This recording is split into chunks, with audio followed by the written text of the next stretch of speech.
कोई जॉब कर ले या फिर कोई बिजनेस करे। और वैसे भी अब इंडिया में कंपटीशन इतना ज्यादा बढ़ चुका है कि गवर्नमेंट जॉब्स मिलना काफी मुश्किल हो चुका है। और तो और प्राइवेट जॉब्स में भी केवल स्किल्ड लोगों को ही इज्जत और अच्छी सैलरी मिलती है, बाकी सभी लोगों को टेम्परेरी बेस पर रखा जाता है और जरूरत ना होने पर छोड़ दिया जाता है। और इसी चीज की वजह से आज इंडिया में लोग 25 साल के होने के बावजूद भी पूरी तरह से अपने पेरेंट्स पे ही डिपेंड होते हैं। इसलिए ये आज के टाइम में बहुत ज्यादा जरूरी हो चुका है कि हमें अपने कॉलेज लाइफ की शुरुआत से ही पैसे कमाने के बारे में सोचना चाहिए और कोई छोटा मोटा ऐसा बिजनेस शुरू करना चाहिए जिससे हम एक अच्छा खासा अमाउंट कमा सके। लेकिन अब हो सकता है कि ज्यादातर लोगों के माइंड में ये सवाल आए कि बिजनेस शुरू करने के लिए तो एक बहुत बड़े कैपिटल की जरूरत होती है, लेकिन इतने पैसे तो हमारे पास होते ही नहीं, तो आखिर बिजनेस कैसे शुरू करें। तो दोस्तों इस चीज की आप चिंता बिल्कुल भी मत कीजिए, क्योंकि इस वीडियो में मैं आपको 7 ऐसे लो बजट बिजनेसेस के बारे में बताने वाला हूँ जिसे आप अपनी पढ़ाई के साथ अपने पार्ट टाइम में भी शुरू कर सकते हैं और लाखों रुपए कमा सकते हैं। और फिर जब आपका बिजनेस ग्रो हो जाएगा तब आप अपनी इनकम करोड़ों रुपए तक भी कमा सकते हैं। तो फिर आइए देर किस बात की, शुरू करते हैं। तो हमारी इस लिस्ट का सबसे पहला और सबसे बेस्ट बिजनेस आता है जिसे हम अपनी स्टडी के साथ भी शुरू कर सकते हैं। Number 1, online tuition. दोस्तों ऑनलाइन ट्यूशन की क्या वैल्यू है, इसका अंदाजा हमें 2020 की कोरोना पेंडेमिक सिचुएशन में लगा, जब सब लोग अपने अपने घरों में कैद हो गए थे, स्कूल्स और कॉलेज भी बंद पड़ी थी। तब स्टूडेंट्स ने केवल ऑनलाइन प्लेटफॉर्म के जरिए ही अपनी पढ़ाई कंप्लीट करी थी। उस समय टीचर्स और स्टूडेंट्स अपने घर में बैठकर ही कंफर्टेबल होकर अपना अपना काम कर रहे थे, जिससे कि हमें ऑनलाइन टीचिंग की ताकत का पता लगा।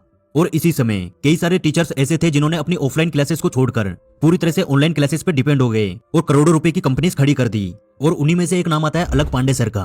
जब पूरी दुनिया अपने घरों में कैद थी तब अलग पांडे सर ने फिजिक्स वाले ऐप को लॉन्च किया और अपने यूट्यूब चैनल को लॉन्च किया और लाखों रुपए के कोर्सेज को केवल 2 से 3 हजार रुपए में ऑनलाइन बेचना शुरू किया। फिर क्या था, उनके इस काम ने इतनी ज्यादा धूम मचाई और आज फिजिक्स वाला 8,000 करोड़ रुपए की एक बड़ी एडटेक कंपनी बन चुकी है।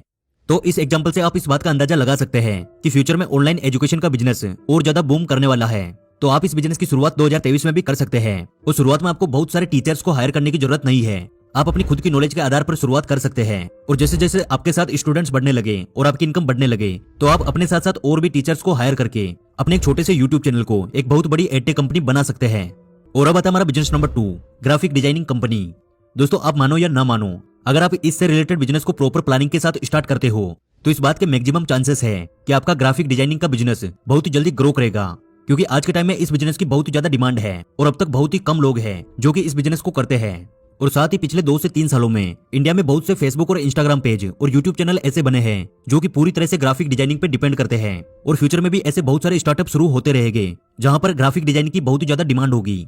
इसलिए यदि आप इस बिजनेस की शुरुआत करते हो तो बहुत ही ज्यादा चांसेस है कि आपका बिजनेस बहुत ही जल्दी ग्रो होगा और आप एक अच्छा खासा प्रॉफिट कमाने लगोगे। बिजनेस नंबर 3, स्टार्ट ए स्मॉल कैफे। आपने अक्सर ये नोटिस जरूर किया होगा कि स्कूल्स या कॉलेज के आसपास कई सारी छोटी छोटी दुकानें होती है जहां पर चाय, समोसे और ब्रेड पकौड़े जैसी चीजें मिलती है और स्टूडेंट्स बहुत बड़ी मात्रा में उन दुकानों पर जाकर ये सारी चीजें कंज्यूम करते हैं। तो एज ए स्टूडेंट अगर आप इसमें इंटरेस्टेड हो तो आप अपना एक स्मॉल कैफे खोल सकते हैं जहां आप चाय, समोसे या फिर पकौड़े जैसी सेल कर सकते हो। ये बिजनेस सुनने में हो सकता है बहुत छोटा लगे, लेकिन जब आप अपनी स्कूल या कॉलेज के पास जो बंदा चाय या पकौड़े बेचता है उनसे जाकर उनकी इनकम के बारे में पूछोगे तब इस बात का आपको अंदाजा होगा कि इस बिजनेस में कितनी ज्यादा इनकम है। और ऐसा नहीं है कि आपको पूरी लाइफ उसी छोटी सी दुकान में बैठकर चाय समोसे बेचना है।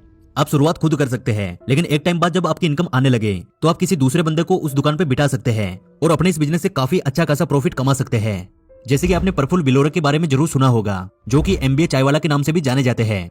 उन्होंने भी MBA चाय वाला बिजनेस की शुरुआत एक छोटी सी चाय की थड़ी से करी जब वे खुद स्टूडेंट थे। इंडिया के हर एक स्टेट में आज MBA चाय वाला की फ्रेंचाइजीज मिल जाएगी जहां से उन्हें करोड़ों रुपए की इनकम होती है। प्रफुल्ल बिलोरे के करोड़ों के बिजनेस को देखकर हम इस बात का आइडिया लगा सकते हैं कि कोई भी काम छोटा या बड़ा नहीं होता, बस फर्क इस बात का पड़ता है कि आपके सपने कितने बड़े हैं। आप एक छोटे से छोटे काम को भी एक बहुत बड़ी कंपनी में कन्वर्ट कर सकते हो, बस उसके लिए आपके डिजायर और आपके सपने बड़े होने चाहिए।